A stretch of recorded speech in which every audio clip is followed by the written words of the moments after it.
ফালতু কথা বলবি না। বেহা বেশরম অনেক সহ্য করছি, আর না। আর আজকের পর থেকে তুই কোনোভাবে আমার সাথে যোগাযোগ করবি না। থাক তুই তোর দরদীয় ভালোবাসা নিয়ে, আমি গেলাম।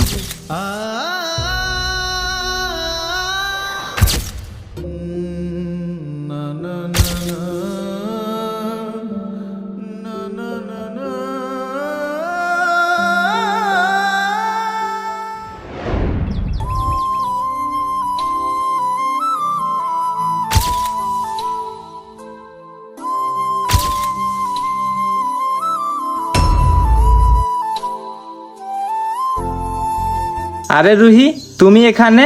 আর কি ব্যাপার, এখনো নিজের জিনিসকে সামলায় রাখতে পারো না? চাইলেই তো মানুষ তার প্রিয় জিনিসকে সামলায় রাখতে পারে না, তেমন ভাবে আমিও পারিনি। আচ্ছা বাদ দাও এইসব কথা, আগে বলো কেমন আছো? হ্যাঁ, ভালো আছি। আর আমাদের মতো মানুষকে বেঁচে থাকার তাগিদে ভালো থাকতে হয়।